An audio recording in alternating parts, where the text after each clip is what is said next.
Hello and welcome to the Unofficial Controller Podcast, your weekly gaming podcast, episode 16, 2019, the Gaming Year 6-month review, with me, George, and as always joined by Tom. 6 months review breakdown to my nervous breakdown. Tom, how's it going? I'm okay, thanks. How are you? I am very well. Just want to give any new listeners a bit of a rundown on what the usual course of action is of the show? Let's do that. So Cool. We kick things off, as always, with me asking Tom what he's been playing, and then hopefully him asking me what I've been playing. We then slither like a true snake into the news, where we have been out and found the very latest stories in the most darkest regions of the internet. Then we go into the feature, which is the main meat of the show. That's where we'll do every week a retrospective, a deep dive, or whatever it is. And this week it's the 6-month year in review. So we'll find out how good all the latest games and formats have been. Then we pop into probably, although we don't like to admit it, the most popular part of the show, Listener Stingray, where you tag your geek and game-related pickups and reread through them sarcastically or seriously, depending on what is gracing our good eyes. And then after that, we bring in the immortal one, the real Stingray, the real deal, and we go through the new releases for this week. And then I ask Tom what he's been playing, and he'll probably forget to ask me, and then that's the show, one and done. So back to that top of that list, Tom. As I always say, dust off the box, take a bag of sand, swap it with the box, open the box, the key, put it in the lock and turn, and like two scared archaeologists, Tom, will run from here until the curtain call. From a great big boulder that is the show, the most mediocre show that iTunes, Spotify, Stitcher and TuneIn could put together. Tom, what have you been playing? Well, after all that rambling, I've had a long time to think. I was buying you time. You were. You always get me prepped well, I must admit. Leading me in, making sure I've pre-read the script. Get you a nice drink to make sure your throat's warm and lubricated. Yeah, nice coffee. Anyway, moving on. So this past week I've been playing Mario Maker 2, which I've been designing some new courses on, enjoying some of the... How many last week you said you used the show, as always, as your celebrity vehicle to get some more downloads of your less than average level that you've posted on Mario Maker? I would say it's not the exposure, it's a little bit more about the quality. How many downloads have you had? Did you get the 2 I promised? No. So we're still on 5 playthroughs and 1 This like. might be a time to ask the loyal listeners. Do you know what, listeners? We asked you last week. I think probably some of them have played it and done their best to try and keep me sort of motivated. And I've found the problem is at the minute that I get an idea in my head for a course, make the course or start making it. And then when I go back to it the next day, I've thought of another idea, so I start another course. So I only have 1 completed course. And have you finished the unofficial controller level yet? No. You're sacked. Sacked. Gone. Gone. I'm working on it. You've got the rest of the show to change my mind. With Farmerton does not need another unemployed ex-podcast host. No. We know what happened to the last one. We do. He fell through a combine. Oh. Anyway, tell me more about Mario. In fact, I was going to, because the fans had not gone on our unique call to action to your page, and I understand why that is, because as I say, I'd rather clean dog poo from the underside of my shoe. It's based on Luigi's Mansion. It's a great course. Well, let's just talk about Mario Maker 2. Tell me more about it. I've been playing some really cool courses based on... I played one based on Breath of the Wild. One that was done like Pong, where you're jumping up with Mario and you're hitting a switch, and that's pushing a bar up, and then there's another bar the other side. It's just ingenious, some of the ideas people come up with. It really is clever. I tell you what, Ninty, just roll out a bag of tools, knock yourself out, guys. We can't even be bothered anymore. I don't think we'll see another 2D Mario. Wow. You heard it here first. Well, and as I've proved in the past, Switch Lite, PS4 backwards compatible, didn't get that one quite right. But Welcome anyway. to the official Tom is Awesome podcast, your weekly gaming podcast, where we bow down to the glory that is Tom and his gamer knowledge. Tom, may us mere mortals, me and the listeners, are we allowed on the boat? Or Yeah, of course you can, because you provide facts. I'm more of a rumours man, like I Mystic honestly Meg from the feel- lottery back in the day. Well, we're 5 Anyway, minutes in. We're You haven't asked digressing. me what I We're wanted to digressing. play. I'm going to get to Our that. unique call to action has been lost in the mist. We'll get to that. It's gone. That What moment was gone. what have you been playing? Tell me. Tell me Minecraft. all about it. Minecraft. Yes. Another world building game. One that's slightly more imaginative than that Mario Maker. The numbers aren't wrong though, are they? The numbers that is aren't a wrong. monster of a A sales huge machine, isn't it? game, and to be honest, I'm still finding enjoyment in it. I've also been taking the time to play Days Gone. Have you finished that yet? Tom, God's sake. 6 no. month review? Some of us have other things to do. Yeah. I'm Writing often script. toiling away writing a script or researching. I look up and you're playing Overwatch. Anyway, and I've also been playing on the PlayStation 1. I've put one of those in my private sleeping area away from you. And there I've been playing Ridge Racer, bit of Resident Evil 1. How do you feel those hold up now? Resident Evil 1, still fun to play. It's obviously very cliched, that game now. They must look on par with Minecraft, really. Why? The pixelated graphics. Why? What's it ever done to you? It's the Fortnite, isn't it, of the gaming world? It's not even that. It's never hurt you. Fortnite never hurt you. It never lashed out. The bigger boys don't like it anymore. So you don't like it anymore. No. And that's fair enough, I guess, Tom, because it's not for everybody. No, I suppose it's not. Moving on. Speaking of things which are for everybody, Tom. Yeah, the Unofficial Controller podcast. So, listener, or listeners, if you're listening in with family or friends, Yes. we want to make a bit of a plea. We've been 13th in the UK Gaming Podcast chart. We really, really want to get into the top 10, and we feel like with your help we could do that. Your help, listeners, and what we need is you to subscribe. Absolutely, Primarily on iTunes, we need you to subscribe and convince as many people as you can to subscribe, because bizarrely, that's how iTunes works out whether your show's popular or not. That's how the little computer mind works. That's how the Skynet of iTunes. The green screen of iTunes. I should imagine that's a 486 running a 16-bit graphics card, that's for sure. I mean, we're mega grateful of all the feedback we get and everything so far, but we feel we can really get in the top 10 and show you guys just sort of how successful this podcast can become. Well, your show, listener, Yeah. and your family, which is all of us, would really appreciate... Well, we appreciate everything that's happened, but we think that we can help... If you're enjoying this show, unless you just love mental torture or sleep deprivation, you play us at night to help you through that. Yeah.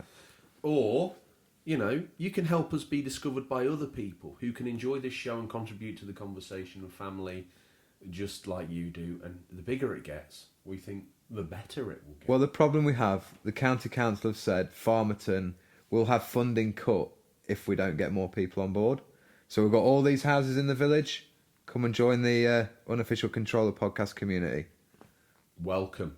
Tom, this week, we've really overdone it for self-indulgent twaddle. So, welcome. Moving on, swiftly, the news. We've scoured the very darkest regions of the internet to bring you the latest stories. First up, monkeys in balls. So yeah, they're still a thing. Super Monkey Ball Banana Blitz HD, a new version of Super Monkey Ball, updated us to its release in the back of the year as of October 29th, 2019 to be precise. This version's featuring upcoming features include revamped controls, updated visuals and a brand new decathlon mode. This seems to be a revamp stroke remake of the 2006 Wii games. Keep your eyes, not your bananas, peeled. See what I've done there? Slick. Tom, what? I never thought that this would be a 2019 upfront and hot news story, so I'm guessing that the green screen must have been going through a dark time this week. Yeah, it's been a bit slow this week for news, but we've tried to get what we can. Clearing that nonsense off the table like a monkey in a ball. Do you not want to discuss a little bit about that? Did you ever play this back in the day? Yes. Did you enjoy it? Being a Sega fan? It was okay then. Yeah. I think the GameCube version would have been better to do than the Wii one. I hope they get the motion controls sorted out, as they weren't particularly amazing. I just think that the barrel's getting scraped at this point. Would you have preferred to see a new IP from Every Sega? time a new IP, please, Sega. Okay, moving on. Something a little different, sir. Oh. As retail continues its slow draw of death, GameStop in the US is mixing things up, and IGN broke the story that GameStop has been struggling financially, even selling off divisions of itself for $700 million, yet still lose $500 million. That's phenomenal. Yeah, that's not great, is it? No. It looks like they'll be partnering with huge marketing company R/GA, and looks to reaffirm its place in video game culture. It's going to try and offer unique store concepts, e-leagues, and try selling strictly retro games and hardware. Wow, well, supporting the games industry by selling a cartridge that, everyone's took money out of, including your gran, that's not going to help them very much, is it? And they're looking to do e-leagues and... There might be some money If they're anything like Game in the UK, walking in there is almost like having your soul removed via your small toe. I'll defend my local game store a little bit, because I really enjoy going in there, because the people who work there are quite passionate about gaming. I get your point. I've been in others and they've been a bit very like, can we sell you this extra? Can we sell you? And I know they're based... It's not even that. They don't even talk to you.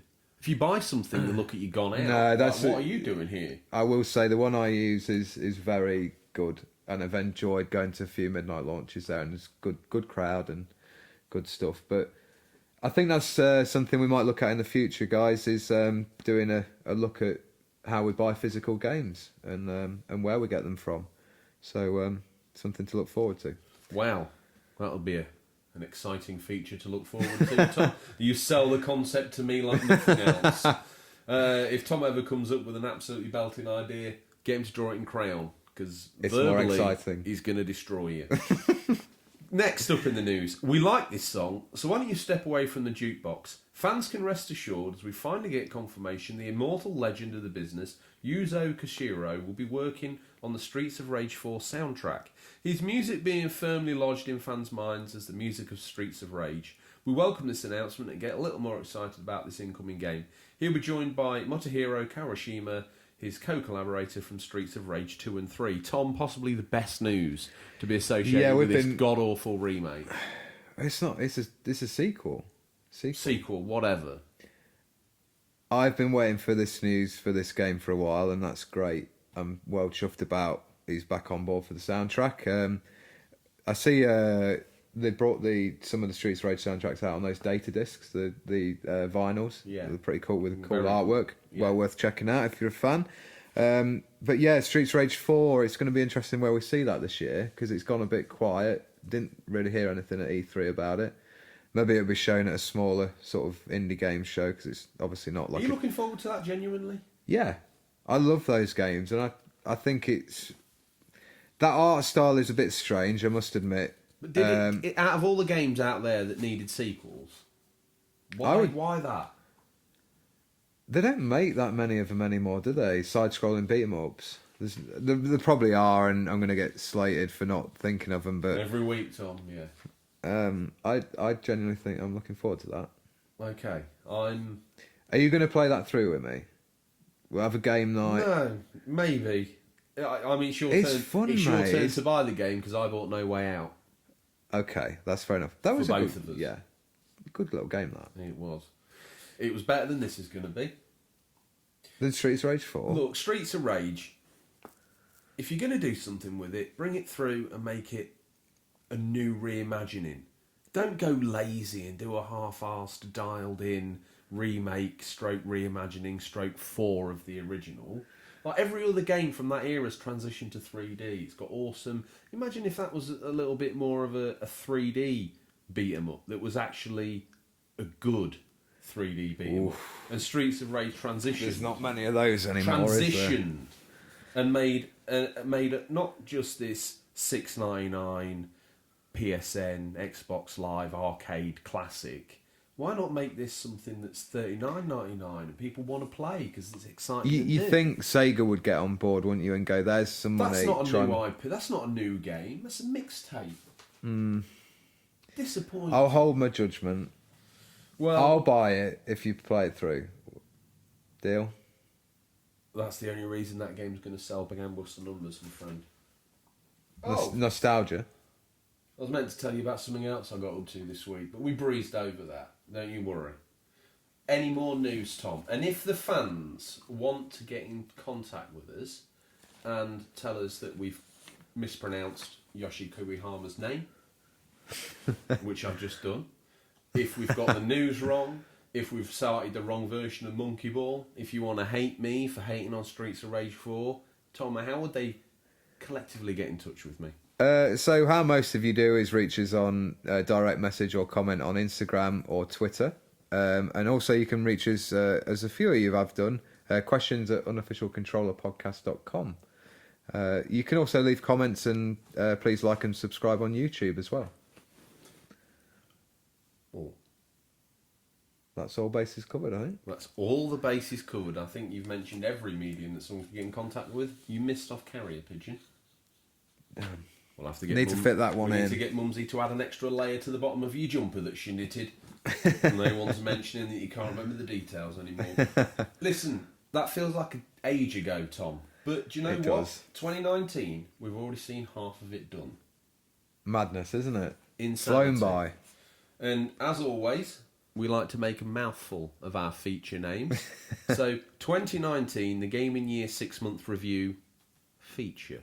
This week's feature is a discussion about the year 6 months in. As always, you guys got in touch to share those memories of this year to date, and we're including those to add a real personal touch to this story.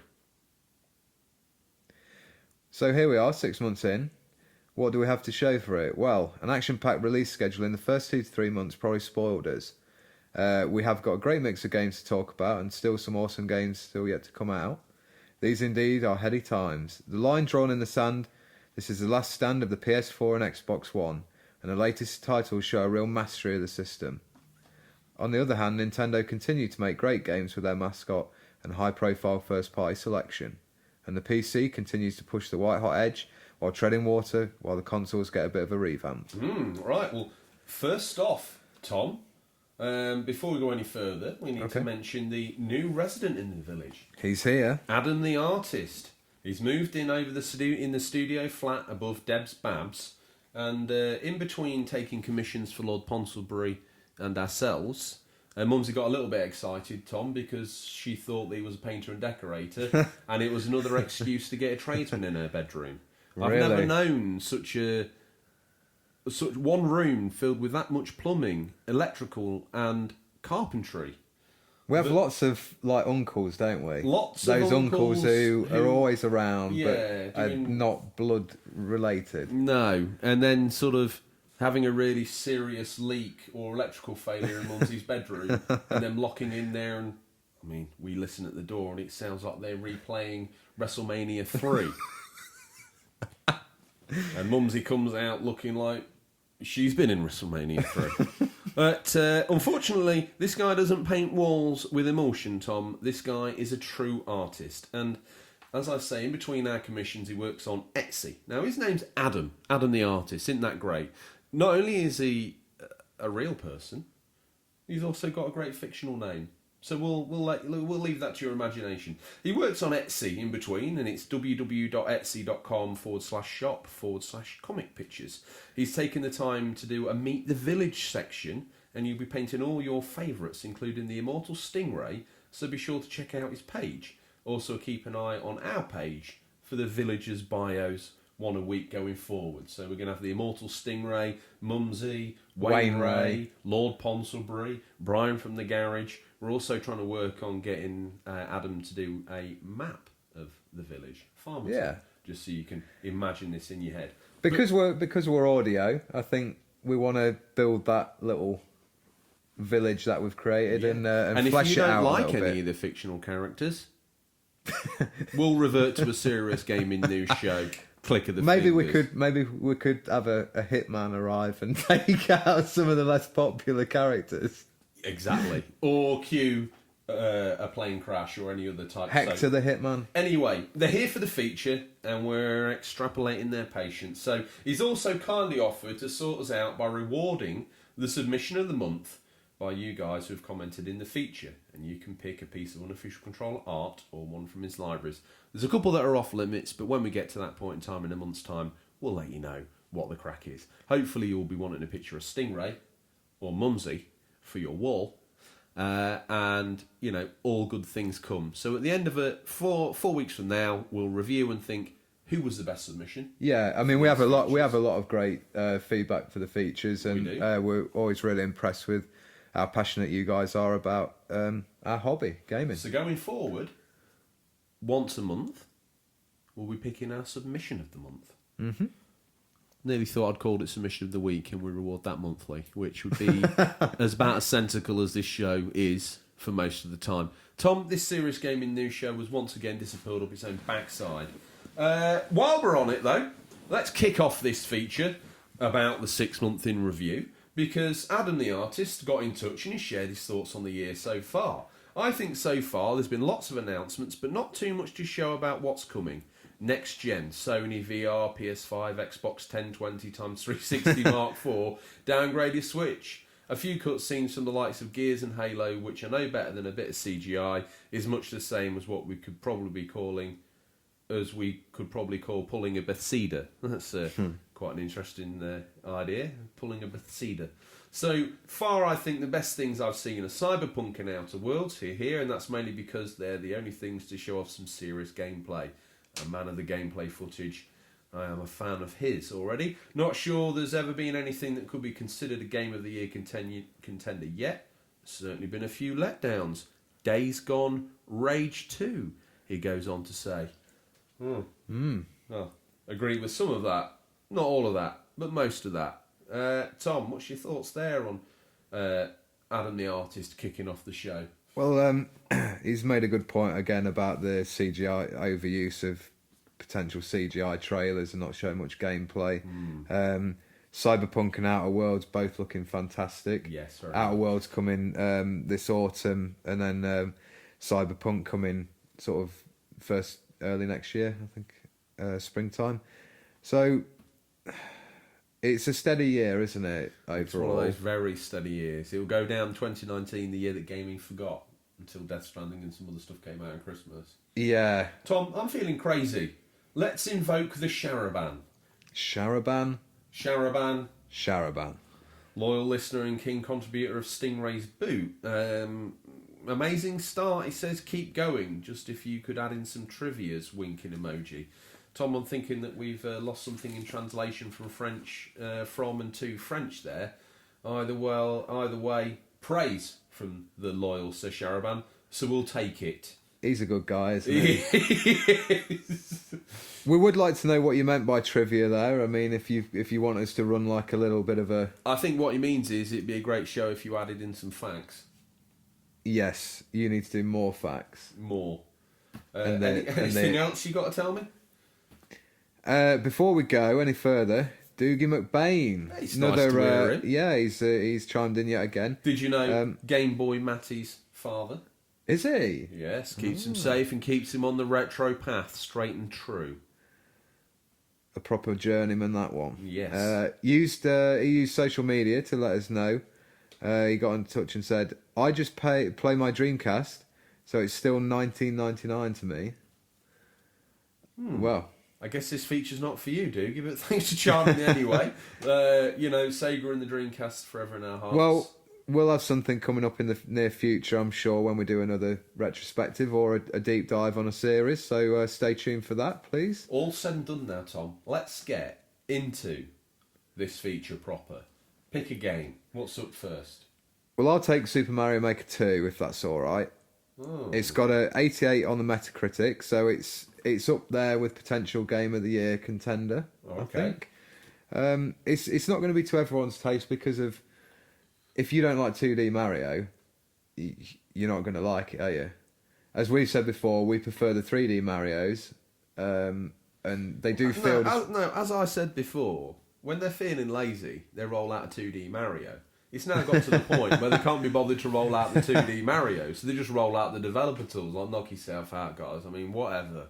Make a level, finish the game in 2 seconds, job done. I love it, but I must admit I prefer playing other people's levels to making my own, as we discussed at the start of the show. Tell me about the game. Even though you thought the latest Mario game was dialed in and you feel you could do better, once again, Nintendo are throwing down the gauntlet and it's your turn to pick it up. Once again, a Wii U game original.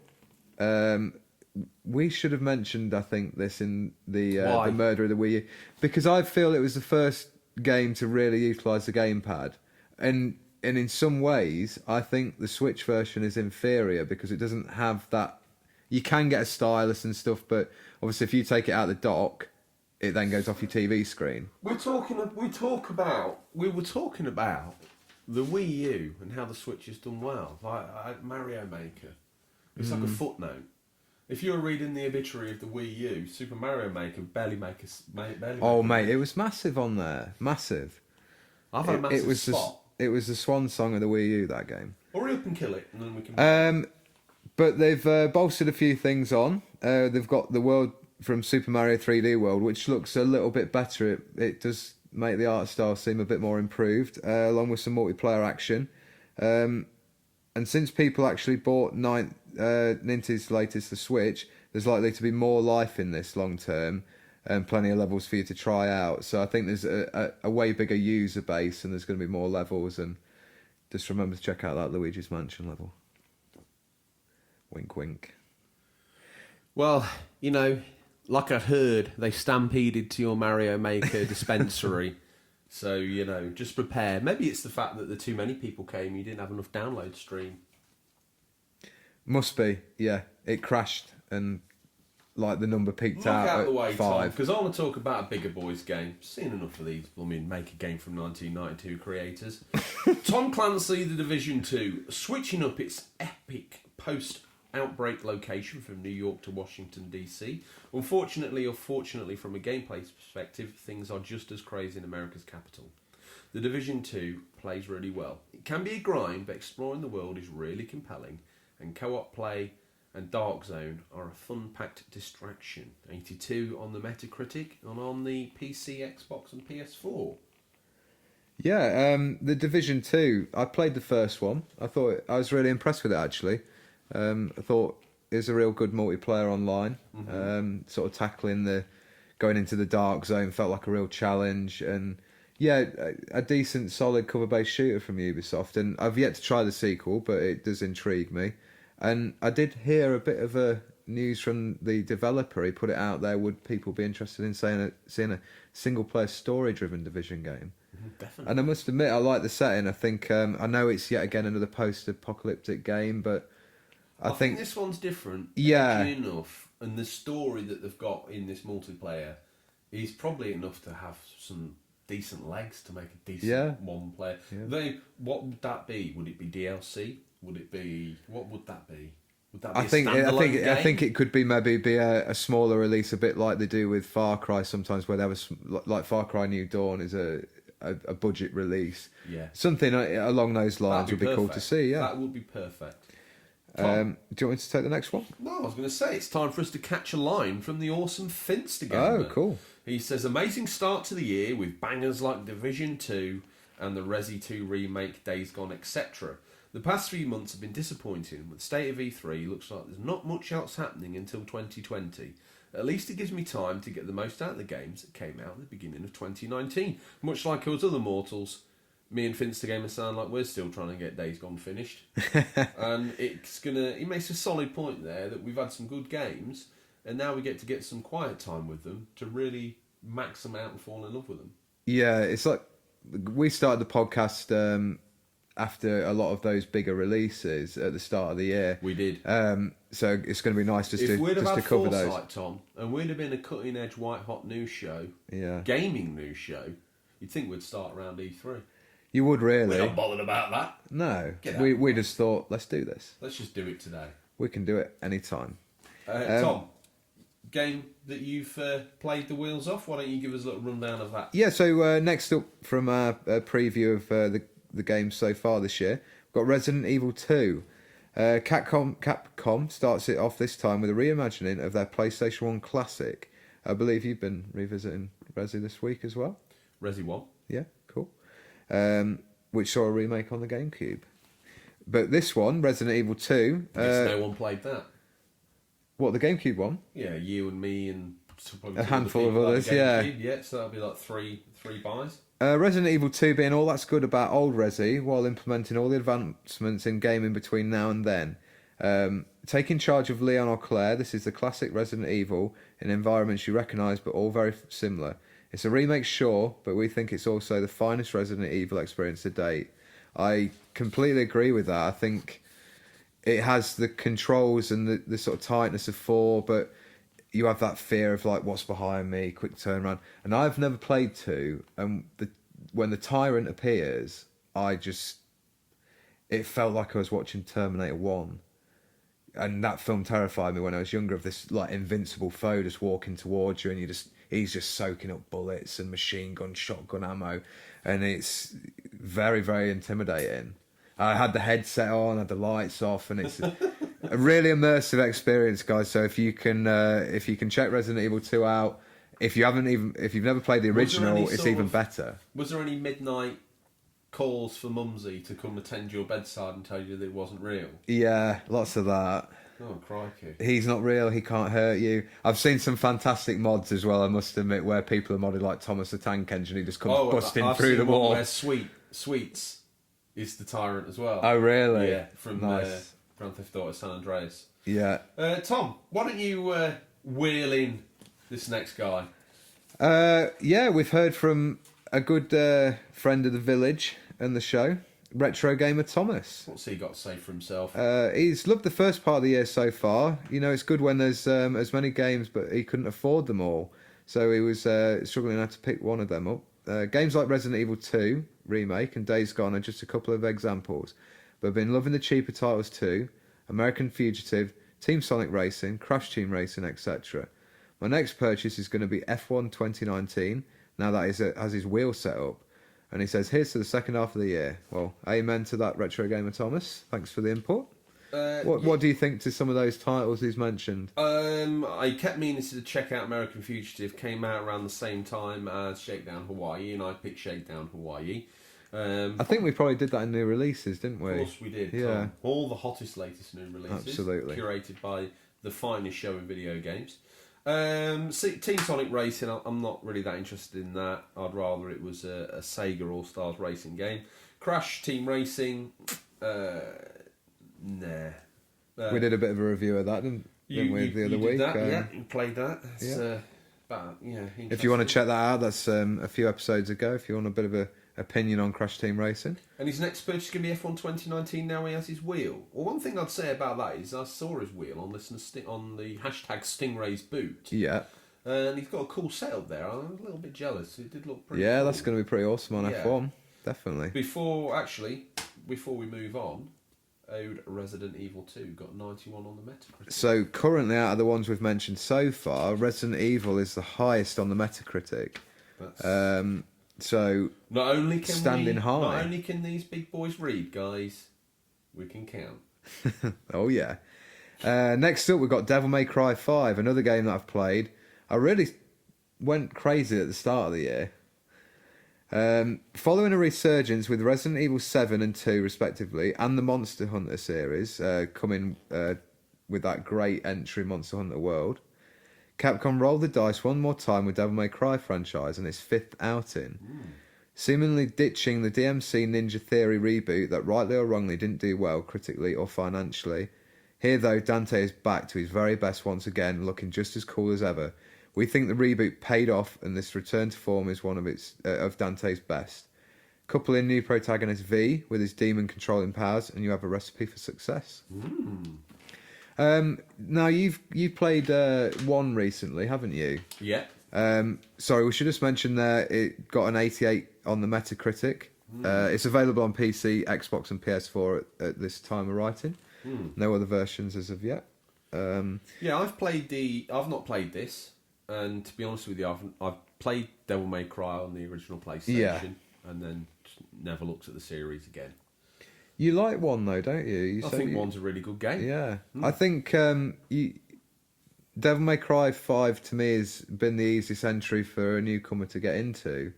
I think obviously with that you're going to want to watch a bit of a recap video on YouTube if you don't want to go back to the other games, but gameplay wise it's the most forgiving. Let's just say you don't care about a 20-year-old game. Can you just pick up 5 and roll straight into it?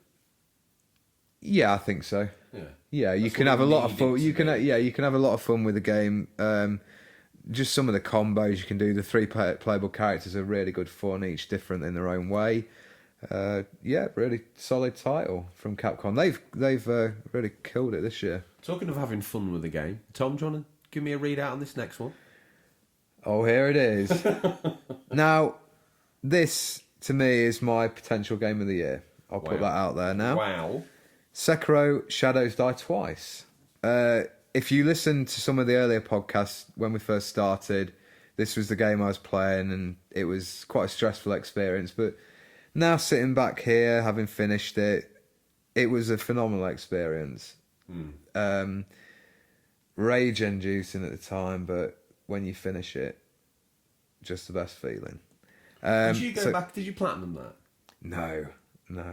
I don't know. I dare go back to it. I finished it, and that was enough for me to prove it didn't beat me. Okay. But there's always that little niggle of like, well, I could have done that extra boss. Why don't you fill the listeners in on what this sham-like looking game is? Tell me about this shambling mess of a game. You'd love it. It's good. Anyway, from software creators of Dark Souls and Bloodborne, we knew this was going to be a pretty hardcore game from the get-go, so we went in all eyes open, still hungry for their next title.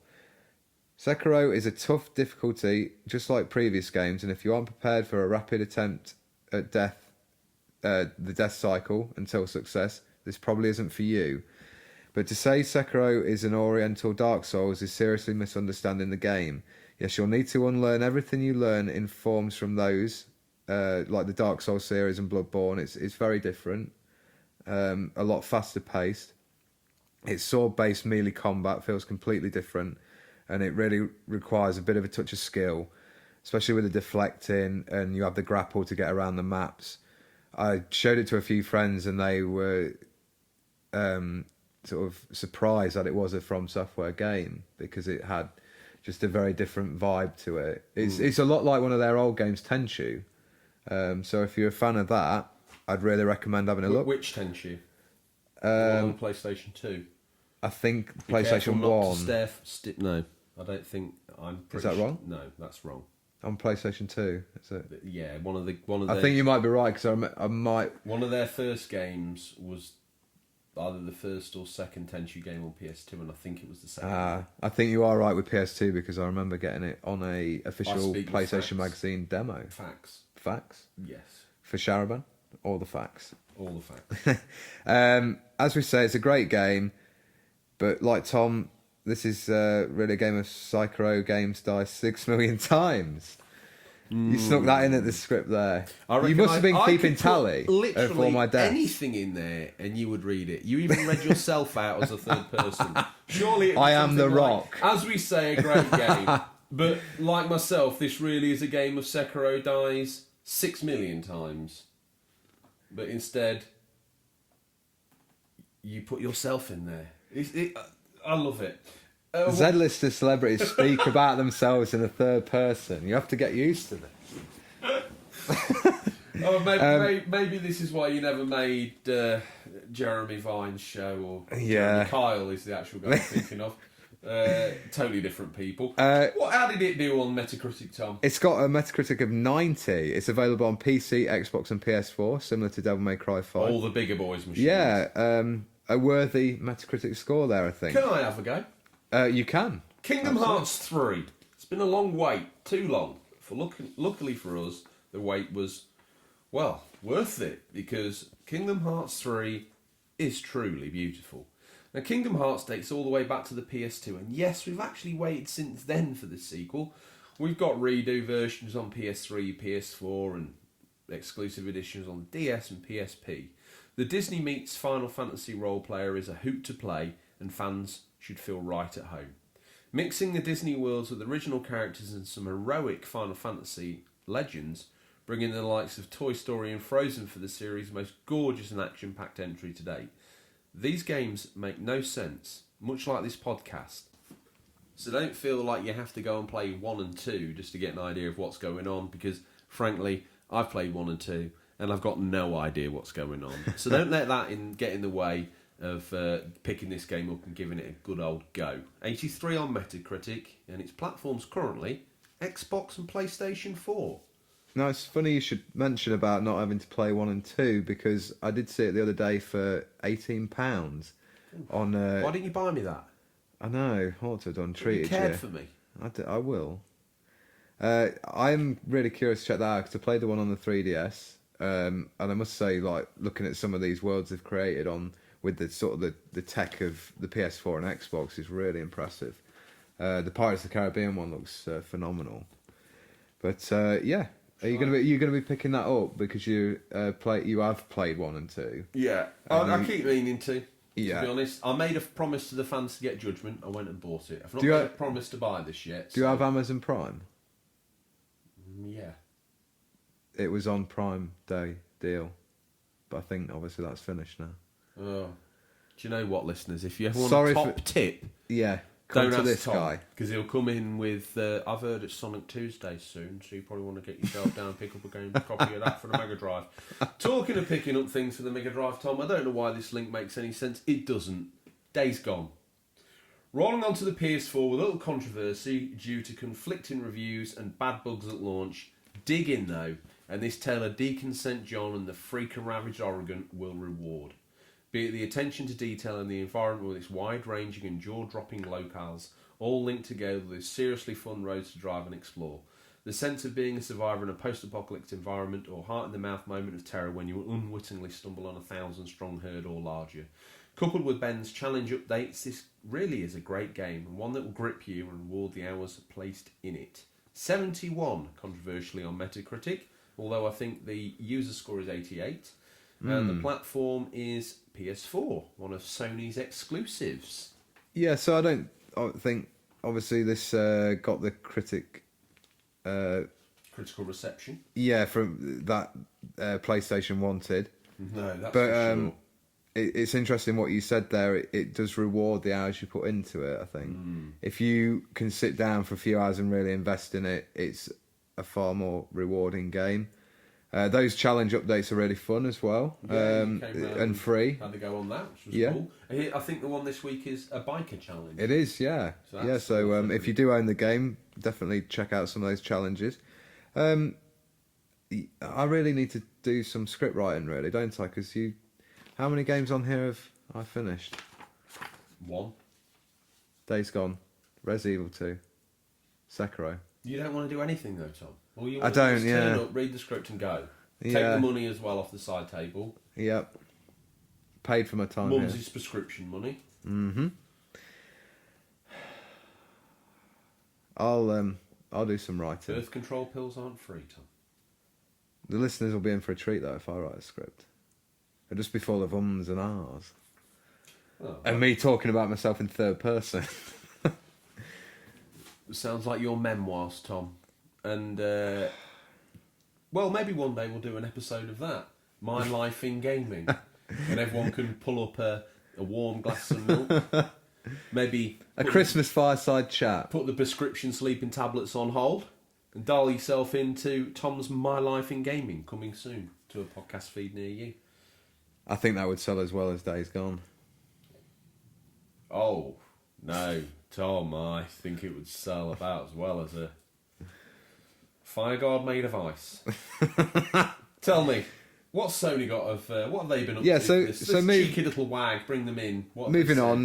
What have they been up to? We've looked at some of the games, and now we're going to look at the some of the big developers. Sony, they no-showed at E3, and Mark Cerny, he revealed the PS5 and its specs. When they do these reveals, you're sometimes hyped and you want to see the machine, what it looks like, the controller especially. But we only really have got sort of specs, haven't we? And the interview seemed very strange when they did that reveal. Kind of just crept out. Yeah. A news source you wouldn't normally expect and crawled into everyone's feeds. It was very strange. It was. So far, we've only had Days Gone from them as an exclusive this year. We've had a Dreams beta, haven't we? Yeah, which seems some really impressive stuff on there. Once again, Media Molecule. To be honest, we can't be bothered making them anymore. Here's the Make the games for us. Make it for yourself. Which, even though we're fans of Days Gone, it didn't really do as well critically as its stablemates did, i.e. God of War and Spider-Man. Like Microsoft, all things are now pointing to preparations for their next console, the PS5, and Sony are going to be looking for a big launch for that, I think. Continue their success. Yeah, I think... You know, the problem for Sony has been the PS4 is probably going to unseat the PS1 or 2 as being the best ever selling console of all time. I've got a funny feeling if they could run the PS4 for another couple of years unchallenged, they would. They've got no need to rush out the PS5. No, and I think if you look back at the Xbox One and PS4 generation, I didn't feel like many people got on board with those until a year or two in. I know I didn't, which was really strange. I've always been day one, get my new console at launch, even if it's got some ropey games. But I was like, there's nothing I can play on that Xbox One that I can't play on my 360 that interests me.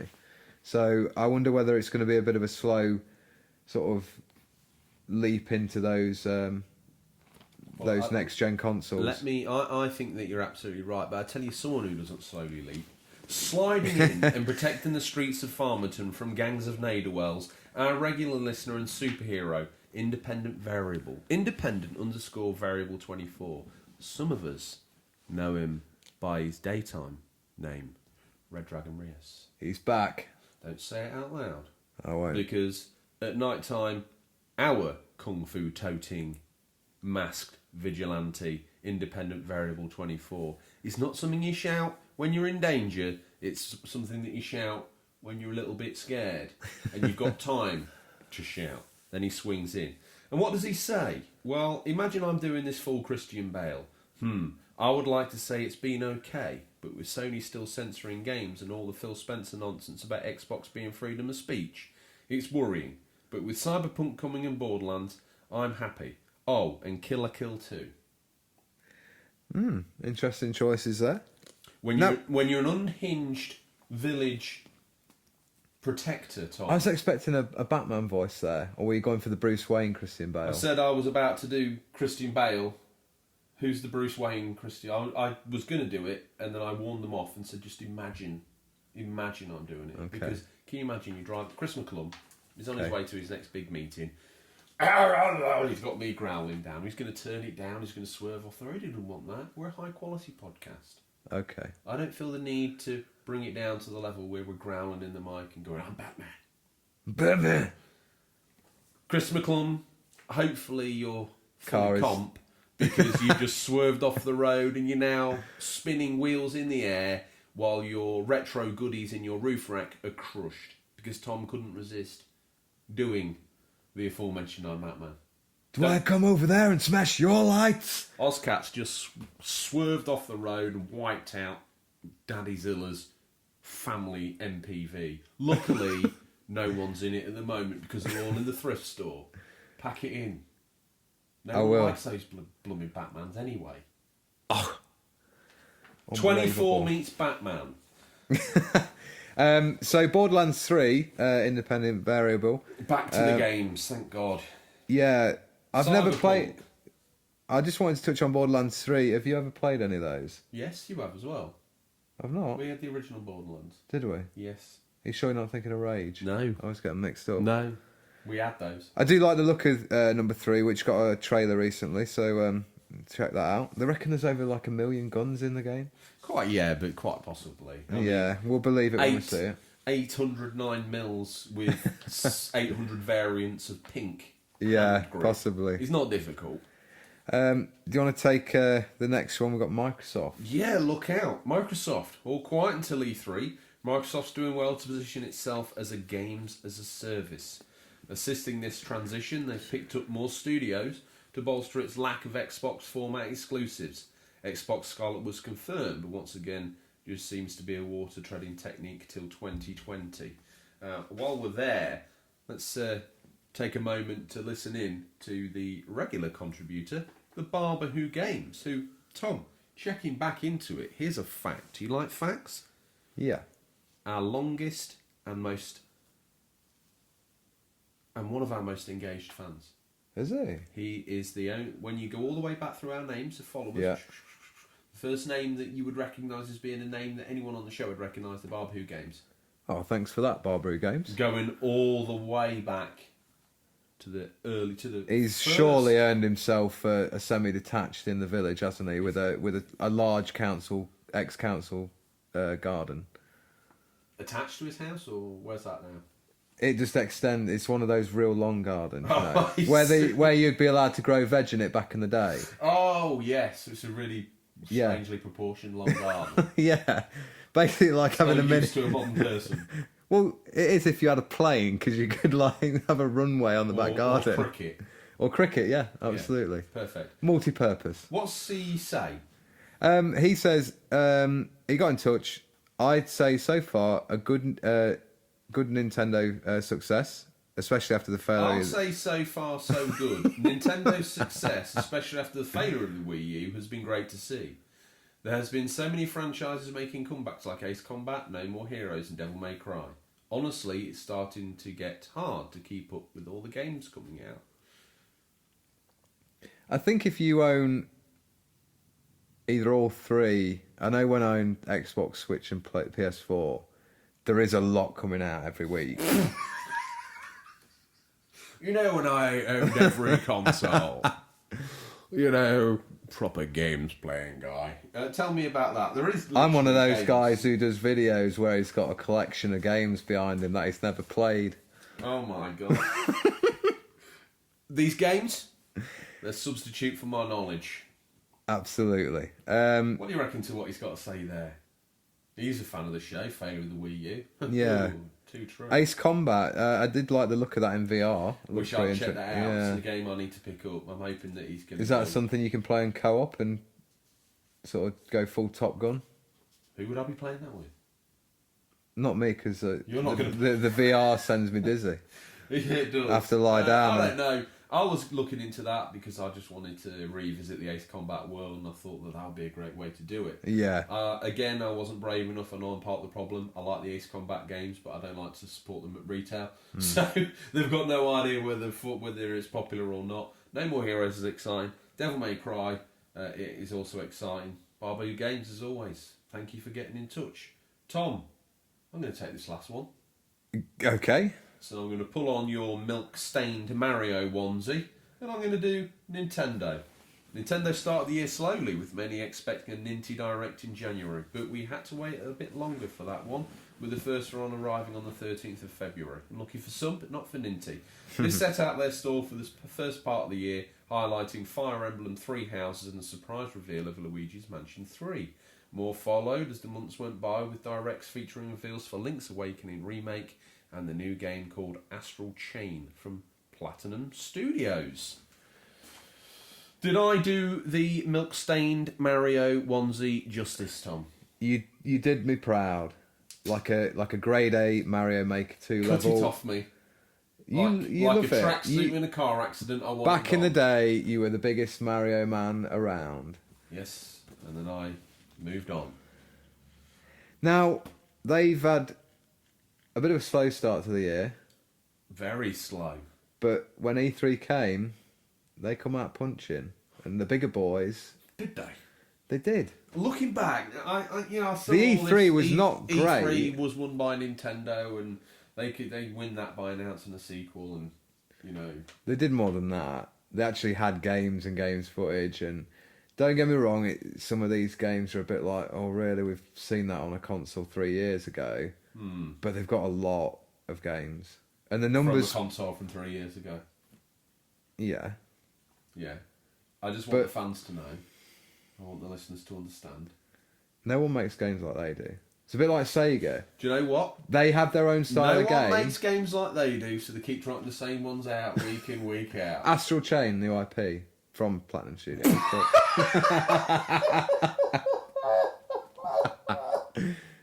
Oh, tell me more about these new IPs from other developers. Well, they're kind What of else is like rocking out? best friend developers, aren't they? That just make a lot of games for Platinum them. Studios are best friends with anyone with enough money to swing them over to them. Tom, any more to say on that? I could ramble on about Nintendo all day, as you know. But Quite rightly, I'm taking the reins out of your hands. you do that. To end out the feature, a new listener. Tom, ring the bell.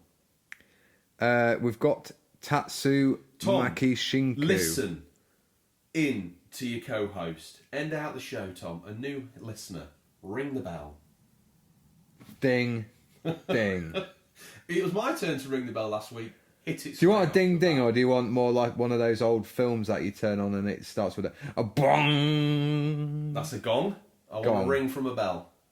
Forget it. Ring. The sound effect's terrible. We probably should have saved up money and swapped out Stingrays screeching drive up the drive for a bell sound. We can only afford one. Unless it's a history of and when we can afford Elevator a lift sounds. as well. Yeah. With lift music. Anyway, to end out the show, new listener got in touch over on Insta, like you all do. And as Tom was about to pronounce, Tatsu Maki Shinku has to say this. Well, as far as 6 months, I don't really have much to say. I don't think anything exciting has come out yet. For the upcoming 6 months, though, I'm absolutely excited. Pokemon, Death Stranding, sequel to Breath of the Wild, which I think he's gone a little early on, but the new Star Wars and also Animal Crossing. I can't wait for Animal Crossing, lol. Well, Tatsu Makishi Shinku. First of all, sorry for pronouncing your name wrong. I think you got it about right. Secondly, thank you for getting in touch with us. Thanks for listening into the show. Hopefully you can convince one other person, and that's the show doubled overnight. Absolutely. Subscribe, review, listeners. all that good jazz. I think he's about pitched this right. 6 months to this He is a point. man after my own heart. All those games are there. I'd buy each one of those. I think. Absolutely. So, I think he makes a solid point. 6 months in Yeah. to the year so far, doesn't really have much to say. He's more excited about the 6 months coming, and I have to admit, I think that's when we're going to see 2019 lift up. Yeah, as always, fall or winter, whatever term you want to use, it's always a lot bigger, isn't it? There's a lot more major games coming out. We probably get more news about the PS5. I don't think we'll hear much more from Xbox this year, though, because they've said winter 2020 is going to be Xbox Project Scarlet or whatever it turns out to be. But yeah, I think end of the year maybe is going to be where we might see a Game of the Year contender. I think so. What do you think it'll be? I know it might be hyperbole, George, but it could be it could be Death Stranding. Oh, I think that's So what I've it'll be. just before we close out, I've chose Sekiro. What do you want to choose as your Game of the Gone. Year? Days Gone? Gone, Yeah. yeah. Okay. Guess what, though? Because we're at the white-hot cutting edge of technology, Tech Mike Reviews wants to have a say. Oh, has he got something to say to close out the show? So many great games. Or the feature, sorry? It makes it hard to keep up with it, time and money-wise. Excited to see the end of the year, especially for what Nintendo has coming. Interesting from Tech Mike there. we still haven't got a release date for Luigi's Mansion 3, but you would harbour a guess on that being round about October for Halloween tie-in. And then they've got Pokemon at the end of the year and Link's Awakening in September. So they've got three sort of big hitters. Probably going to try and push the Switch Lite with that. But yeah, thanks for getting in touch, Tech Mike Reviews. And thank you, listeners. Hopefully you've enjoyed your 6-month review. Yeah, overall, not a bad 6 months in gaming. My current Game of the Year contender, Days Gone. Yours is Sekiro. Yeah. We'll see how they stand up at when we do our yearly review. When we look back, Yeah. if either of us are still alive or employed on this third-rate hokey-jokey podcast. Tom, The money keeps coming. listeners, welcome to the part of the show you've all fast-forwarded to. Listener Stingray, when the big man makes a house call, you'd better be ready. These guys got in touch to show us their pickups from Stingray's boot. You can too. Just hashtag Stingray's boot on Instagram or Twitter, or email us questions@unofficialcontrollerpodcast.com. Tom, I'm having a look here. Get Switched On has chimed in first. And what's he got? Tom, you need to get your phone. Get up. We're breaking the fourth wall, are we? go I will pick just it go up. and get it. What have we got here? We've got Get Switched On. He says, Happy Wednesday. He's got a couple of pickups. Need for Speed Hot Pursuit on the Wii. I suppose if you want a Need for Speed game, you might as well head there for it. And then, seeing as the Wii is home to the most insane amount of shovelware you can imagine, he's gone and picked himself up a Christmas game. We wish you a Merry Christmas. Stalling like a true legend for Tom. He can't be bothered to turn his phone off. Ever the professional. He thinks he's above all of it, so he just does what he wants. Sharaban seems to have found a location called Metal Gear to post his latest picture of Metal Gear Rising with a quality-looking Raiden figurine. We also have what looks like a new listener to the show, Tox1S, with they've obviously won the Ferrero Rocher from an unofficial controller. He must have. Podcast. He's got Turek 2 there as well. Tombola. Yes, he has. And what's he got there? Gears Funko of Pop? War Funko Pop. I'll take the next one, mate. Retro Gamer Thomas. He chimed he in. up to? He chimed in the feature, and he's also got a pickup in Stingray's boot. He gets where He's, water can't this week. This Retro Gamer he Thomas. certainly does. He's got a SNES Region 3 car adapter. So does this allow you to play SNES games from different regions? You plug it into your what I presume is the UK one, or the PAL. Yeah, I think so. You need a jumper cart on the back. Okay. If I remember from back in the day, my good friend Terry Blow had an adapter like that and a copy of Stunt Race FX. And he's also given us a great shout out, if you read, the only podcast to listen to for all aspects of gaming, plus they have an Austin Maestro Turbo. Legends. He remembers when we were cool. He does. He's a top Vince bloke. the Gamer. Looks like he's been busy again this week. He's gone back to collect his overpay from CEX. And while he's been there, he's managed to get himself a trifecta of gaming from the early 2000s. Mad Max Payne 2. Mad Max Payne? I know he's angry in the game, but he's not mad. That's another Max, and he's not allowed to go over there because of copyright. So his name's Max Payne 2. The Fall of Max Payne. Black? Yeah, I played that. It's a good game. Good Back in game, the but day. he's gone and got the Platinum Edition. And Hitman 2. As I say, when you're legging it from a former employer, Tom, quality does not come into it. It's what you can get. New fan of the show, been in touch in the DMs. He's slid in. Danish 80s guy. What's he gone and found? He's got a PS2 Slim, and that looks like a classic unofficial controller. So Well done, Danish. he is a fan favourite already. I tell you what, Tom. On these modern new fangle dangle phones, you can zoom in. That controller is made by the aforementioned, as always, GameStop. white hot with the news every week. A GameStop controller. Excellent. That's going to be about as much quality as a controller you pay 20p for at Lidl. I remember me and my brother had a Xbox unofficial controller. Yeah. And the edges were that sharp on it. You'd have to take it in turns so you didn't get sore hands. These modern gamers, they just don't know, do they? Rad Bash Gaming, a proper dude. He's gone out and picked up some DVDs, some CDs, and he's also gone and got himself Brothers in Arms on the original Xbox. We're fans of that game. He's got Dracula, the Gary Oldman one. That's excellent. 25-year Wii Nintendo NES celebration game. Oh, cool. Yeah. Ozcat TV. So you got... He's got everything. Well, He's got Catherine on the PS3, Catherine on the Xbox 360. I'm surprised to not see more Switch games there. Although he has got took it in front of his. Yeah, he has. Just to remind us of that immense collection he has. Buse Game Room, It's a name we haven't seen for a while. Views. Views Game Room. This past Sunday, I got round to replacing the thumbsticks on my N64 Kiosk. Kiosk, yes. So that's quite smart. I guess. Well, He's a Views bit of a- Game Room is off the Precisely podcast, I think. So, Is he? yeah, mention to them, mention for us, mention for them, mention to you. The world's big enough for us all. He said the cost for both thumbsticks was under $15, and surprisingly enough, I was able to swap them out. Nice work. Tech skills there.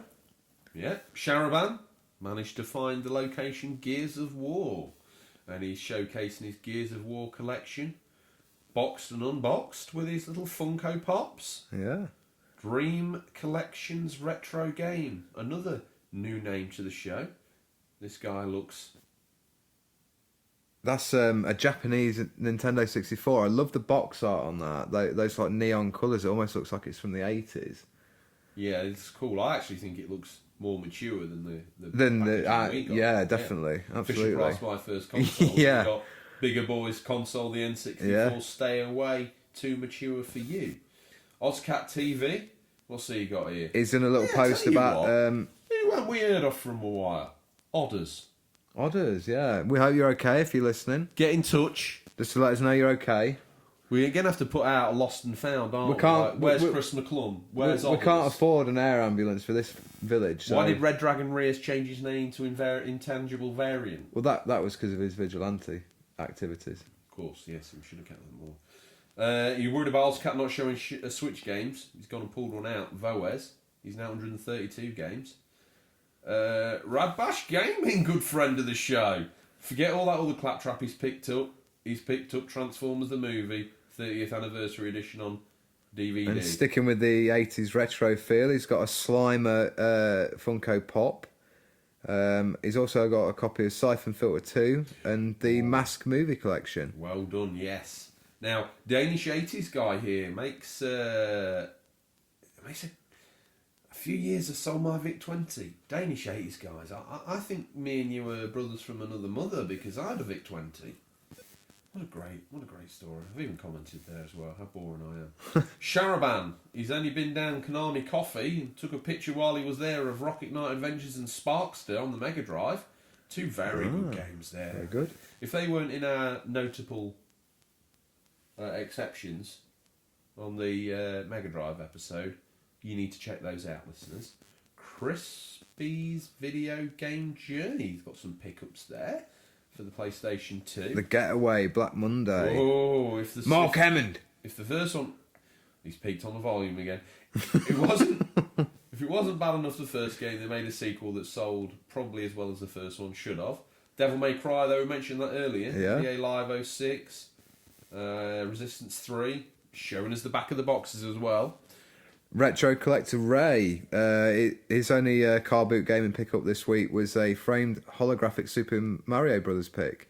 You know you're on the white hot edge of quality when you're picking up a holographic lithograph Super Mario framed image. Now, Retro Gamer Thomas is showing off the racing wheel, and he's having a session on Dirt He 4. loves to show like bigger boys things, doesn't he? That he's picked up. He's got a great setup though. He's got. If you look in the background, now I saw these at EGX Game Show last year. That Crash Bandicoot is like a controller holder. Yes. I nearly picked one up myself. Available from Smith's Toys or other good Is it? gaming outlets. Yeah. Ah, okay. You don't get out much, do you? Well, no. Me and you are going to have to visit EGX this year, hopefully, and get ourselves some merch and maybe do a bit of Stop it. promotional What stuff. are you doing? Oh, God. Making promises that we can't afford. We're a third-rate, mediocre, hokey-cokey You say podcast. that, but people don't realise actually how big we've become. Yeah, but we keep it real, don't we? We're grounded. We do, yeah. You keep me grounded. Thank God I do. Your guy up next again. Yeah, another. That was a C64 an image of before, but this time it's the real deal. It's the Vic 20, baby. If you want to see how some of us had to play games back in the day, you'd count yourself very lucky. So I say, like, the Mega Drive was my first console. I must have had. I think it must have been did the Spectrum take tapes? Yes. I remember for a birthday, a good memory. I opened up loads of cassette tapes and wondering, this doesn't look like music. These, what are these? And there were games, and I remember having some fun times with some of those. I'll tell you what, for the man who thinks listener Stingray goes on too long, he certainly knows how to drag out this selection of third-rate pickups. Much like this show, it ambles on to Mr. Nintendo fan. What's going on here? Alice in Wonderland, he's got himself some Disney Princess DVDs. He's gone a bit Disney crazy there. Got Bloodstained Ritual of the Night. Danny Plays, loyal fan of the show. Tom's these are great pickups, but this week, because she's got Resi Dead Redemption 2. Dead Redemption 2. That looks. I think that's the guide in good condition as well. Mint condition. Picture of the great Drive Arthur Morgan on the front as well, and Virtua Fighter for the Xbox 3, whatever it was. Welsh Game Hunter. Now there's a name you haven't heard for a while. Here he comes with Star Wars Knights of the Old Republic on the OG Xbox. Outrun 2006 Coast to Coast PS2. Sims 2 Castaway on the PlayStation 2. But he's not getting enough fun out of that game. To compound his misery more, he's gone and got it on the Wii, so he can shake, waggle and roll his way through that painful thing. Looks, I'm not going to zoom in, but that's a Snaggletooth and a Vader he's picked up as well, Kenner original. Video Game Collector Wolves. Is he a new listener? I've not heard that name before. No, Video Game Collector Wolves. Is he a fan of Wolves or Wolves the football team? Seeing as he's from Wolverhampton, one would imagine that he's a Wanderers fan. Yeah, and he's a fan of the town as well, one would imagine. The great and mighty Midlands Wolverhampton. He's got Turtles Monopoly, Heavy He's got Rain. That Heavy Rain Collector's Edition Is that as well. water is sprayed on to give the effect of Heavy Rain, That's or is how that it looks. actually? That's how is it it? looks. Get it down off the shelf. It's how it looks, and it comes with an origami swamp. You need too. to stand in front of those games and look like you have a lot of facts about games. What I do there is if I ever Is that post for your a promo picture photos? of me stood in front of those games, I'm going to say these games should be seen here as my knowledge base. The more games I have, whether I've played them or not. Here he is, the big man is here. Not Stingray, it's Daddy Zilla 80. Daddy Zilla on his travels. Where did he go? Well, he's been to the Crimson Skies. Games in Reno, Nevada, and he's picked up Pirates of the Caribbean and Crimson Skies. Do you think he's one of those guys who's getting ready to storm Area 51? In Nevada? Daddy Zilla, you can imagine him leading the charge. He can. Lasers coming out of his eyes. As And I was the atomic breath. informed by a listener in the past weeks, Godzuki, Devon Zilla Godzuki-like at his feet, spraying his laser eyes, just wiping out the whole fence, millions pouring in. Daddy Zilla sort of smashing down, probably Picking up aliens and time travel So he machines. probably treads on the whole secret alien room by accident and flattens it. It's like, sorry guys. A big guy because he's a multi-story lizard.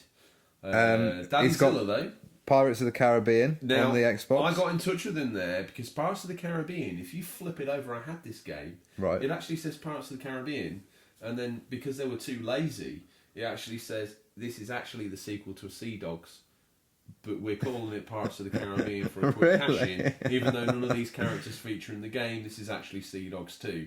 If you bought this because you thought it was Pirates of the Caribbean, ha. Luckily, I played the original, and for a first mate, you need a real serious caliber guy.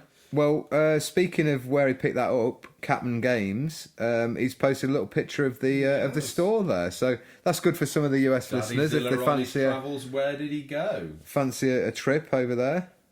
Retro Gamer Thomas. Bigger boys, bigger boys, bigger boys.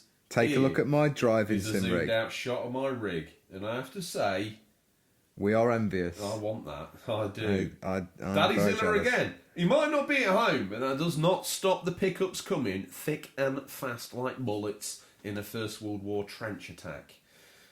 $5 on Marketplace for that, while in Reno. So he gets in Bargain. the area, he puts his feelers out, his tendrils, his retro tendrils, and he wraps them around the throat, pulls them in. A little bit like, seeing as one that, you know, in Independence Day, spoilers for a 30-year-old film, Tom, so I know you're going to get nervous that you might upset a fan, but if they haven't seen Independence Day, they are dead to this show. They are dead to this show. Okay? You know the bit where the creature wraps around... The scientist snake with the long Data hair. from Star Trek. Not typecast at all, playing a sciencey role. And he wraps around his throat. Yeah. That's how Daddy Zilla gets his pickups in. Is it? Excellent. Retro Gamer Thomas. He's letting a young relative, his nephew, He's first locked experience. his nephew in VR. He's not put him in the kitchen like I would do and scare the living daylights out of him. He's eased him in gently with Astrobot. That's nice, isn't it? We like to see like that bond brought about by gaming we like with younger to think relatives. we're a family show, because if we weren't, we'd probably go explicit lyrics. We Get would. switched on. V Rally 99. Quake 2. Not because explicit lyrics are cool, but that's what the bigger boys put on their albums, isn't it? So Yeah. that's what we want as well. But we can't. No, Mumsy would wrap our Knuckles. backs of our legs with a hairbrush. V-Rally 99 and Quake 2 there from Get Switched On. Nice I hope pickups. he's well. We've not heard from him in a while. Welsh Game Hunter got a. I had that blue N64 controller. I had a blue one as well back in the day. He's got those... this one's minty fresh though. It's still got its baggy on its wire. It has, yeah. Unless it's just a sensible controller, and it always puts a baggy on its wire. Very much. There's someone who's never put a baggy on his wire. The Barbary Games, someone else who's never put a baggy on his wire. Got some PlayStation 2 games, a Wonder Swan, more gold Link cartridges than you can shake a hairy stick at. That looks to Time me... Splitter's Future Perfect. There's a guy who goes out, he gets Pilot Wings on the SNES and he thinks, do you know what, that's not enough. That's just not enough. Get me on the N64 as well. Ozcat TV's got Yoshi's Woolly World on the Wii U and some Yoshi Amiibo. We've got Gaming. He's just promoting our channel yet again. He's just saying I wanted to give a big shout out to us on the podcast and more sort of just general soothing our egos there. What a great guy. What a great guy. Yeah, what a great guy. Words of me. What a great guy.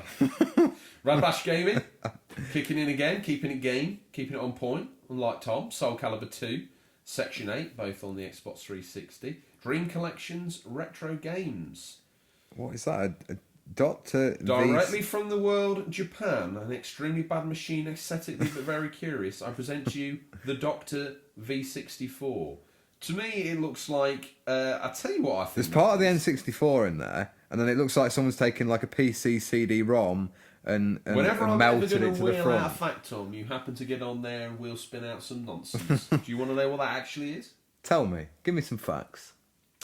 I'm going to put my neck on the line and tell you that would sit underneath your N64. You would load a cartridge in the top of the N64. You load a CD into the CD drive, and you burn the ROM off the cart onto a CD. Therefore, when you take the N64 game back to Blockbuster, you've got a fully functioning version of the game on CD, ready to use by the Dr. V64. Rap of the knuckles. I don't know what you thought it was. That looks like it would be very much appreciated by our man Stingray. It would be appreciated. Sharaban, let's rattle through these last ones. Don't Sharaban. forget, he's been all the way to NASA's Johnson Space Centre. He gets the Stingray running around like a dad with a 17-year-old son who needs a pickup from the local market town because he's had a skin full of ale. He's got a Halo collection there with a wicked Master Chief helmet. That's pretty cool. And a Master Chief statue. Not the first time I've caught you on the internet looking at helmets, Tom. No. Sharaban, Bare Knuckle. He's got Streets of Rage 2. He's as excited as you are for Streets of Rage 4 by the look of it. Quest for Games, got a selection of PS3 and PS2 games. Nice looking selection. Good, I tell you what, you're looking at keeping yourself busy for a while. You've gone and knuckled down on enough quality to keep you busy in a Fallout bunker for about 1,000 years. And we're about back to the start with Retro Gamer Thomas's steering wheel pickup. Sharaban. Yeah, we're back to the start, I think. I think we've done the full turn of the wheel. Tom, very good. Nice if you pickups. want to get on listener Stingray, how the hell would you do that? So you go onto Instagram, put your photo on there, hashtag Stingray's boot. Photo of what? Your cat? Your hamster? We'd ramble on about anything, I think. But mainly we want to see retro pickups, especially unofficial controllers, and any gaming related stuff you picked up at car Toys? booths. Anything geek related? Yeah, any geeky stuff. If we like it, we like it. If we're envious, Tom, we probably poo-poo it. I'm starting to look and I think to myself, we've dragged out this mediocre show for an hour and 20 minutes. And there's a man at the bottom of the drive that waits for no one. Tom, he waits for no one. Do you know what? Every time he does a transaction as well, He doesn't talk. He just nods. Because to say something would be to implicate him. So Stingray has not spoken out loud for over 10 years. He's a mute. He's Just not a all mute. through the eyes. He just doesn't like to say anything during his business deals. Because then he could be implicated on tape. He's a shrewd he is a shrewd operator. dude, isn't he? He's a shrewd manoeuvre. And like a shrewd manoeuvre, he slots through the roadworks at the end of the drive, passing no care to the red light, because he can see the other end. And he knows it's safe to go. Because he likes to play with the rules, but he doesn't like to take people's lives in peril. Here he comes, up the drive. Tom looks bored, as do I. Stingray's bored, and he's not even a real person. It's time for a peek in what we affectionately call Stingray's boot, what's nestled between some counterfeit nappies and a dodgy copy of Battle for Endor this week. These are the new release highlights for the week 15th July to the 21st of July 2019. Listeners, these are out in digital or physical, or will be by the time this podcast is in your feed, but could be region dependent. I got distracted because Tom was rotating his hand forward in a clockwise formation, I think trying to move me on. But mentally, I was trying to find myself in the landscape of the Stingray intro that we ad-lib week in, week out. And I forgot to say whether he tears up the drive or not. So He does more mileage in the car when he gets to the driveway, I reckon, than he does go into Reno to visit the Daddy man Villa, whose hand Daddy Zilla. indicated for me to hurry up Is felt now the need rambling. to now ramble. He tears up the drive. He's already been up once, but he reversed in silence because we can't afford the reversing noise. And he's teared up again. Listeners, the springs have stopped. The door's out. He's furious. He spent double the amount of money on fuel that he would do on the drive, and quite frankly, he wonders why he bothers. If a third-rate fictional character feels like that, Tom, listener, I feel sorry for you. Dig in, Tom. Approach the ray. Usual rules. No eye-to-eye contact, skin on skin, 40 to 60 degrees, touch only with a stick. What are you pulling out? What's in there? No, I want that one. That's my Okay. That's my mummy. Do your mummy, then I'll do mine, then we'll read out the rest of the claptrap. So the first one's your mummy. Yeah. Okay, well, I'll take the next one. But first off, are we okay to get a video this week? Absolutely. Okay, I'll have a rummage. I'll tell you what I'll pick as my video. What? BMX Bandits, starring Nicole Kidman. Cool. The 80s action BMX story about kids tearing around on their BMXs and thwarting criminals. Sounds pretty badass. It's right up your street. Well, my video this week is The British Empire with Chris Barry. Oh, Tom, that's twice. Last week it was The Hook, and this week it's The British Empire starring Chris Barry. Of the Red Dwarf immortal. fame. Oh, my goodness. Is it Gordon Brittas? Gordon Brittas. Oh, I remember it well. Yeah, first up, we've got Ether Born on the PC, PS4, Xbox and Switch. That's out July 18th. Delve into an environmental puzzle platformer built on exploring and understanding gravity-shifting structures. You are a voiceless being that has just been born into a world where a bodiless voice awaits your arrival. Go forth and seek your purpose. My mummy. It's probably a little bit tight this week between BMX Bandits and this, but I'm going to go on this. The Summer Catchers for the PC, July 16th. You need to check this out, guys. Summer Catchers is an epic road trip adventure of a lifetime. With your trusty wooden car, embark on a quest from the frozen north to distant lands full of mystery, strange creatures, who ready to both help and stop you from completing your quest of finally seeing summer. Sounds cool, that. Yes, very much. Yeah. I've got a friend who will like this next one. His name is Nick Tyres, and he's a big truck driving man. Sounds like the sort of guy that should take the time to get someone else to subscribe to the show, write a review on iTunes, and leave a 5-star rating. He is that guy. I think with this little shout out we've done for him, I think he can be persuaded.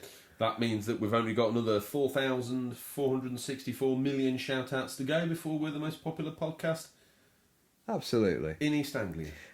So I reckon I'm going to convince him to pick this one up. FIA European Truck Racing Championship. It's out on the... No, it's too fun for him. Is it? It prefers to the more simulation of just driving very boringly around. Not boringly, Tom. Yeah? With intent and purpose. These Like things you're putting a don't good lead to shift themselves. in. You're Yeah, delivering exactly. the goods. Like an Asda delivery man. Other supermarkets are available. Once again, no need. Yeah, so FIA European Truck Racing Championship out on PC, PS4, Xbox and Switch. All the hits. July 18th. Yes. The only official simulation. Oh, it is a simulation that features all the unique characteristics of the ETRC and offers all racing fans a completely new driving experience. Race a giant 5-ton, 1,000 horsepower truck against 12 competitors while respecting the race rules to avoid penalties. He will be all over that like a rash. No, I think that he would be more into... Like the rash he is, smothered all over a simulation racing truck game. Feel like we've done this before, but we can't have done. Tech Corp on the PC, July 18th. Tech Corp is a game where you try to become the biggest tech company in the world. Your goal is to become the next big shot in the tech industry. This game also takes place through history, starting in the early 90s and going to present time. So that's like, is this sort of a Sims type theme park management game? Game dev story. Yeah. But with gadgets, not games. Ah, interesting. So this better be my mummy this Bringing week. up the rear as always, Tom. Marvel Ultimate Alliance 3, The Black Order. That's out on Switch, July 19th. Marvel Dream Teams. Assemble your dream team of superheroes from the Marvel Universe, each with their unique superpowers. New heroes, the Guardians of the Galaxy, Falcon, Scarlet Witch and more join the Ultimate Alliance for the first time. It's got an original story. Superheroes and supervillains battle Thanos and the Black Order across the Marvel Universe in this new original story. Local and online multiplayer, the game can be played offline or online with up to 4 players on a single screen or using multiple systems. Now, I thought that would be your mummy. It is, I said it was. Oh, sorry, I thought you picked the racing. No, that's Nick Tyres, again mentioned his name. He's got 2 shout-outs, so he better does 2 reviews under a different name.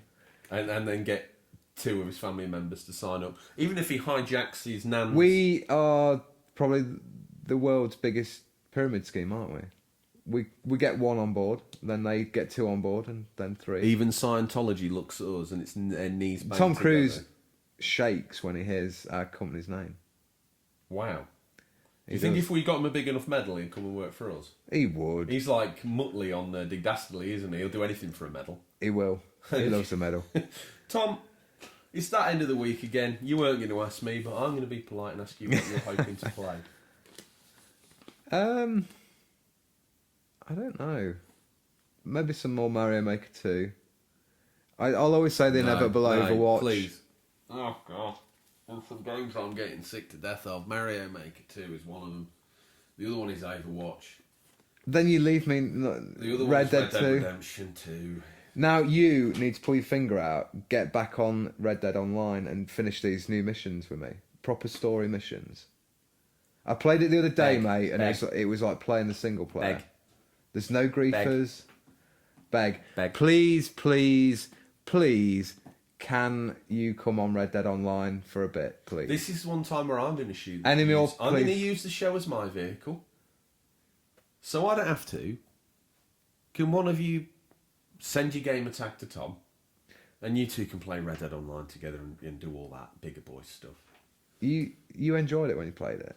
Makes me sad that you become... I don't want to go back to it You're now. like old Ben Kenobi who just doesn't want anything to do with the modern how dare empire you? of How gaming. dare you say that? Whenever I finish the game, George said to me, never go back to it. This is different. It's got online. I'm on about single player. You're part of the problem. We built characters and everything. Built a backstory for them.